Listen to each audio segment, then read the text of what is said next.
Hi friends, কেমন আছো সবাই?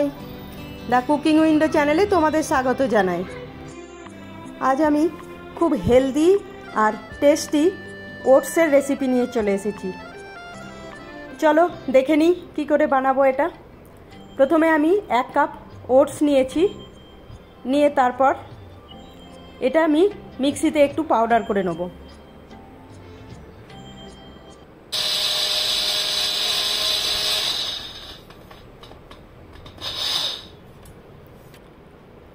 এই যে দেখো, এটা আমি পাউডার করে নিয়েছি 1 কাপ ওটস। এবার আমি এতে 1 কাপ মতো সুজি মিক্স করব, আর তারপর 1 কাপ দই। তারপর এটাকে আমি ভালো করে মাখিয়ে নেব। প্রথমে দইটা একটু মাখিয়ে নেব, তারপর এটাতে আমি অল্প অল্প জল দেব। জলটাও আমি 1 কাপ নিয়েছি, কিন্তু 1 কাপ জল আমার লাগবে না, অল্প অল্প করে দেব, যেরকম দরকার সেই রকম দেবো। এই যে দেখো, অল্প অল্প করে জল দিচ্ছি আর এটা মাখিয়ে নিচ্ছি।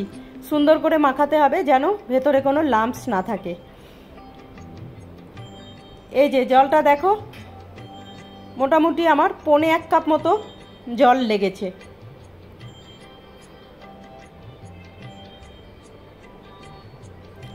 এক কাপ থেকে এইটুকু জল বেঁচে গেছে। এবার এটা আমি রেখে দেবো, আর এইটা দিয়ে খাবার জন্য আমি একটা চাটনি বানিয়ে নেব, টমেটো আর পেঁয়াজের চাটনি। এর জন্য আমি প্রথমে কড়াইয়ে অল্প একটু তেল আর একটু জিরে আর একটু লঙ্কা ফোড়ন দিলাম। ওতে আমি 2টো রসুনের কোয়া দিয়ে দিলাম। তারপর একটা পেঁয়াজ মাঝারি সাইজের বেশ ডুমো ডুমো করে কেটে রেখেছিলাম, সেটাও দিয়ে দিলাম। দিয়ে এটা একটু ভাজলাম। ভাজার পর এতে আমি 2টো টমেটো দিয়ে দিয়েছি। আর টমেটো দেওয়ার পর না, গ্যাস ফুল থাকবে, ফুল আঁচেই এটা ভাজতে হবে, তা না হলে টমেটো থেকে জল বেরিয়ে এটা সেদ্ধ হয়ে যাবে। এটা সেদ্ধ করব না, বেশ ফ্রাই করব, এই জন্য গ্যাসটা আমি সবসময় বাড়িয়েই রাখবো। আর লবণ টবণ কিছুই এতে আমি এখন দেব না। এই যে দেখো, এটা মোটামুটি ভাজা হয়ে গেছে। এবার এটাকে আমি ঠান্ডা হওয়ার জন্য রেখে দেব। ওইটা ঠান্ডা হোক, ততক্ষণ আমি কিছু সবজি নিয়ে নিয়েছি। একটু বরবটি, ধনেপাতা, এটা হচ্ছে সিমলা মির্চ, পেঁয়াজ আর 2টো লঙ্কা।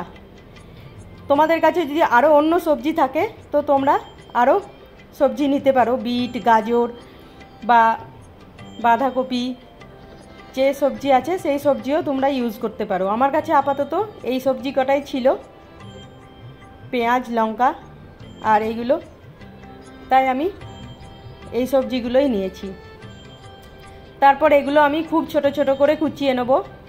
পেঁয়াজ, সিমলা মির্চ, লঙ্কা আর বরবটিগুলো, ধনেপাতা সব খুব ছোট ছোট করে কুচি করে নেব।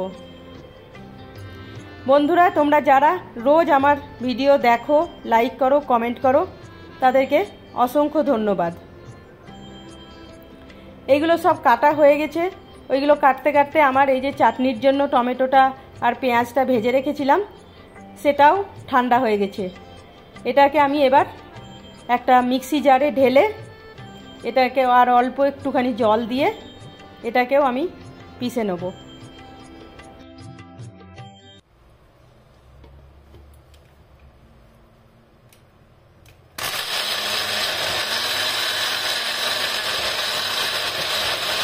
এই যে পেষা হয়ে গেছে। এবার এটাতে আমি একটা লেবু দিয়ে দেবো। আর যদি তোমাদের কাছে আমচুর পাউডার থাকে তো আমচুর পাউডার দিলেও হয়, বা আম বা যে কোনো একটু টক দিলেই হবে। কারণ টমেটোটা খুব বেশি টক হয় না, তো সেই জন্য একটু লেবু দিলাম আর লবণ দিয়ে দিলাম। তারপর এটা মিক্সিতে আরও একবার ঘুরিয়ে নেব। এই যে দেখো, চাটনিটা আমার রেডি হয়ে গেছে। তারাও আমি তোমাদের দেখাই চামচ দিয়ে তুলে। এই যে দেখো, এরকম বেশ একটু পাতলা মতো হয়েছে। জলটা আমার একটু বেশি হয়ে গেছে, আর একটু কম জল দিলে এটা আরও সুন্দর হতো। যাই হোক, এবার আমি ওই যে ওটস আর সুজিটা ভিজিয়ে রেখেছিলাম, ওইটাতে এবার সমস্ত যে সবজিগুলো কেটে রেখেছিলাম সেই সবজিগুলো সব দিয়ে দেবো। দিয়ে এগুলো সব খুব ভালো করে মিক্স করে নেব। বন্ধুরা, আমার রেসিপি যদি তোমাদের পছন্দ হয় তাহলে একটা লাইক কমেন্ট অবশ্যই করে দিও। তোমাদের লাইক কমেন্ট পেলে আমার রেসিপিগুলো বানানোর আগ্রহ অনেক বেড়ে যায়। আর যেসব নতুন বন্ধু এখনও আমার চ্যানেলটা সাবস্ক্রাইব করোনি তাদের কাছে আমার রিকোয়েস্ট, চ্যানেলটা সাবস্ক্রাইব করে পাশের বেল আইকনটা প্রেস করে দিও, তাহলে আমি যে কোনো ভিডিও দিলে তোমাদের কাছে পৌঁছে যাবে। এই যে এবার এই মিশ্রণটা ভালো করে মিশিয়ে নিয়ে এর মধ্যে আমি পরিমাণ মতো লবণ আর 1 টিস্পুন বেকিং পাউডার দিয়ে দিলাম। তারপর এটাকে খুব সাবধানে ভালো করে মিক্স করে নেব। বেকিং পাউডার দেওয়ার পর বেশি ফাটবো না।